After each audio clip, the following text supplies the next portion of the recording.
samedi ça soir. c'est bien. RTL Foot Petit Pont, les enfants ont la parole, jingle. RTL Foot Petit Pont. Avec notre partenaire, le journal Petit Pont, le foot pour les 7-77 ans. On apprend plein de choses toutes les semaines. L'abonnement journalpetitpont.fr. Cette semaine, nos confrères de Petit Pont sont allés interroger les enfants, évidemment, sur le classique OM-PSG qui se disputera demain soir. Mais d'abord, ils les ont interrogés sur ces incidents qu'on a tous regrettés, évidemment, à la commanderie au centre d'entraînement Robert-Louis Dreyfus, avec ses supporters en colère qui ont caillassé, qui ont insulté des gens qui s'en sont pris même à Alvaro du côté de l'Olympique de Marseille. Les enfants, comment ont-ils vécu cette intrusion à la commanderie? Écoutez. Je m'appelle Ruben et j'ai bientôt 10 ans. Joseph, 14 ans. Joshua, 11 ans. Gaston, 11 ans. Je m'appelle Pablo et j'ai 9 ans. Je m'appelle Esteban et j'ai 9 ans et demi. Mais sinon, ce que je sais, c'est qu'ils ont mis feu à la commanderie. Ils ont balancé des trucs, ils ont défoncé la porte et tout. Et le pire, c'est qu'ils ont blessé un joueur. Ça sert à rien. Peut-être qu'on a des mauvais résultats, mais à tout casser, c'est un peu débile, quoi. Est-ce qu'on peut s'exprimer autrement au lieu de tout casser? Faut éviter la violence, mais aujourd'hui, malheureusement, la violence, c'est le deuxième langage de plus en plus de gens, notamment des supporters qui sont très, très, très attachés à leur club. Il y en a qui n'ont plus trop envie de parler et qui ont envie de passer aux actes pour peut-être qu'on en parle beaucoup dans la presse, dans les médias, et que ça tourne et que l'équipe se remette en question. Ce qui est bizarre, c'est qu'ils veulent les encourager, mais en les tapant. Moi, je comprends les supporters de Marseille, mais peut-être qu'ils n'avaient pas jusqu'à aller au centre de formation pour tout saccager. Maintenant, je crois vraiment qu'ils n'aiment plus l'Olympique de Marseille. Faut pas pousser jusqu'aux limites.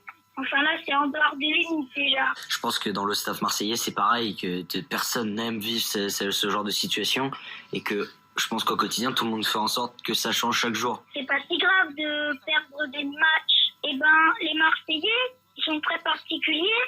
Eux, ils n'apprécient pas. Ils sont mauvais joueurs. Si Marseille perd, c'est pas grave. Et voilà. C'est dépasser les limites juste puisque Marseille perd. L'important dans un jeu, c'est pas de gagner, c'est de participer. Ils ont beaucoup abîmé l'image des supporters. Il est trop mignon, petit bout de chou. il est trop mignon. C'est génial. Mais vous savez, C'est le baron Pierre de Coubertin en modèle junior. C'est drôle parce que dans On refait le match, Sébastien Tarago qui fait On refait le match, il disait la même chose. Quand je dis petit bout de chou, tu penses à Sébastien Tarago. Je sais pas comment il doit le prendre.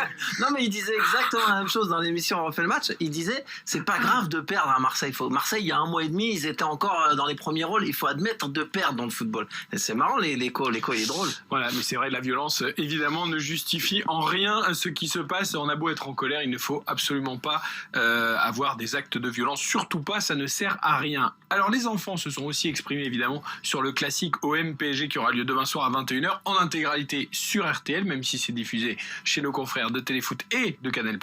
Vous pourrez écouter ce match en intégralité sur RTL. Alors, OM-PSG, le classique, c'est le 100e, toute compétition confondue. Qu'en pensent les enfants? Écoutez. Paris-Marseille. Paris va gagner parce qu'on n'est pas très très fort et Paris, ils ont des joueurs forts et ils marquent beaucoup de buts.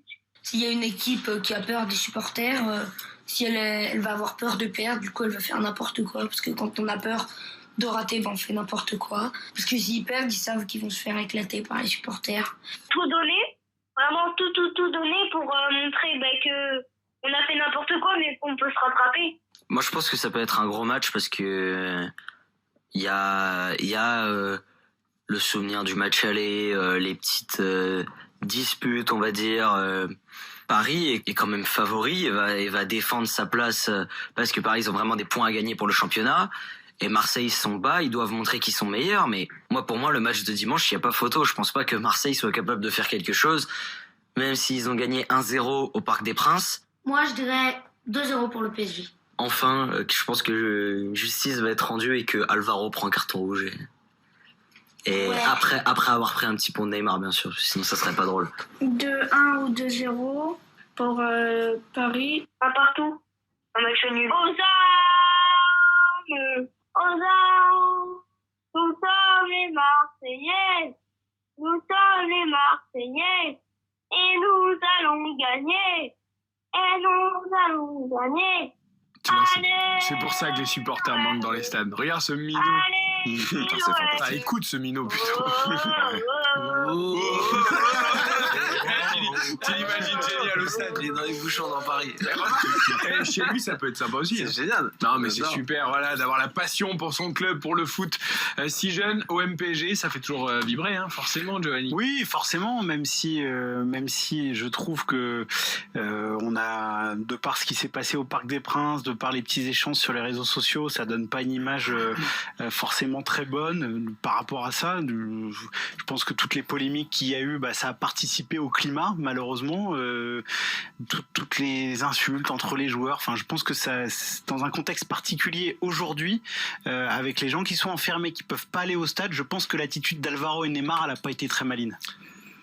Lors du match aller. Tu lis notamment. ça, Non, tu lis ça à la commanderie. Et depuis. Non, je lis pas ça à la commanderie, mais je trouve que dans un contexte global, je pense que d'attiser comme ça, quand je dis n'importe quoi, mais quand Neymar fait un tweet où il chambre Alvaro, vous lisez tous les commentaires qu'il y a en dessous, c'est que des messages d'insultes, de haine, etc. C'est ça, c'est sur n'importe quel message, non, sur les réseaux sociaux. Ils n'ont pas attendu Neymar. Non, mais ce que je veux dire, c'est que ces gens-là sont des joueurs professionnels, qu'on se chambre sur le terrain, qu'il y ait parfois des insultes, que le climat dégénère un peu entre joueurs sur le terrain. Ok, c'est les 22 acteurs, ils sont responsables.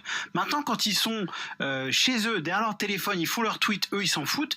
Derrière, ça attise quelque chose. Il y a une petite musique qui se crée. Au vu du contexte actuel, je pense pas que c'était la chose la plus maligne à faire. Et Voilà. moi, je le rejoins même encore plus loin. Hein. Et c'est pas bête ce qu'il dit. Tu le dépasses alors. Non, mais je vais même à sa hauteur avec Payet. Payet qui a beaucoup chambré au les match maillots, aller avec oui, l'étoile. les Il a étoiles. montré l'étoile, il n'a pas montré l'étoile. Et ça a mis un coup de projecteur sur Dimitri Payet. Il y avait pas besoin déjà, hein, mais ça a mis un coup de projecteur sur ses performances. Du coup, on a commencé à se moquer de lui parce qu'il a raté des pénaltys. On a commencé à regarder ses stats. On a commencé à sortir il a couru, il a fait que 6 sprints. Il a couru que Si 6 tu t'exposes, tu t'exposes mais aussi voilà, au mais c'est retour ce de que te bâton. dit bien sûr. Giovanni. Bah, C'est ce évidemment, c'est ce qu'il vient de vous expliquer. C'est le début de ça. C'est lié aussi. C'est lié aussi parce qu'est-ce qu'on aurait sorti un jour, Payet fait 6 sprints s'il n'avait pas autant chambré. Et pour chambrer, il faut être irréprochable. Et c'est ce qu'il explique Giovanni. C'est pour ça que moi j'aime bien ce qu'il vient de dire. Moi, j'ai juste hâte d'y être. Très sincèrement, j'ai hâte d'y être. Ça a rallumé la flamme un peu tout ça, moi je trouve. Ouais, bon, pour moi, je sais pas s'il y a besoin Tu de vas chanter rallumer, comme mais- Mino. mais je pense que ça, Non, je suis peut-être- journaliste, je prends pas parti. ça l'a peut-être un peu plus rallumé. Ouais. Jeudi, hein. Mais non, moi je suis très excité par ce match-là, par Moi ce aussi, match ouais, retour, parce que la course au titre, quoi qu'on puisse en dire, Ah oui. ce soir, Puis Lyon la réponse assume. du match aller quand même. Enfin, il y a plein de réponse choses dans ce match. l'aller, il y a des joueurs qui ont besoin de confirmer, de se montrer. On fera le point à la mi-temps, Il hein, manque les les dernières gens quand infos. même, hein, c'est Neymar terrible. qui, on pensait C'est public. gastroentérite, il est dans le groupe quand même. Il est dans le groupe. Il a eu une gastro le lendemain de son anniversaire. C'est bizarre. Ah ouais, c'est la faute à pas de chance, peut-être. Ouais. C'est bizarre. Oui, mais c'est bizarre.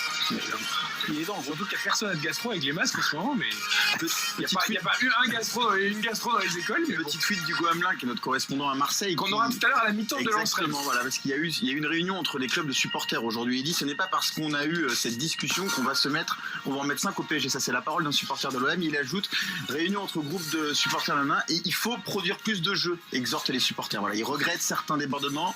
Merci. Voilà. Bah, Hugo, tu n'as pas besoin de te connecter à la mi-temps parce que Non, mais, merci, voilà, merci c'est un Hugo. teasing. Voilà. Ah oui, c'est un teasing. Parce Ouais, qu'on merci. a Vous allez tout raconter. 4 minutes 30 de teasing, c'est beaucoup quand même. Mais on retrouvera Hugo Hamelin à la mi-temps. Je te demande jamais de faire un teaser, il te met tout. C'est le mec, quand il doit résumer un bouquin, il réécrit le bouquin en fait. Xavier. Oui, si vous permettez, j'aimerais remercier, avoir un petit mot pour Franck et Mathias, en charge de ce journal Petit Pont qui est exceptionnel à retrouver toutes les semaines. Moi, je le lis beaucoup en ce moment parce que mon fils le reçoit et j'ai eu un petit cadeau. Mathias nous le disait il y a quelques jours. Et effectivement, mon fils a eu 2-3 posters en plus, donc je voulais les remercier particulièrement. Et voilà, il est très heureux de lire Petit Pont chaque semaine. Il n'y a plus de place dans la chambre. Privilège. Mais il faut acheter une maison plus grande pour avoir une chambre plus J'aurais grande. pas la pour PS5, mettre plus j'aurais de pas la posters. PS5 parce que je me suis abonné trop tôt. Trop tôt. En revanche, j'ai eu 2-3 posters sympas. Journalpetitpont.fr pour tous les abonnements, cadeau pas cadeau, c'est à lire toutes les semaines, c'est un pur régal pour les petits mais aussi pour les grands. Marque une courte pause, la suite de Lyon-Strasbourg.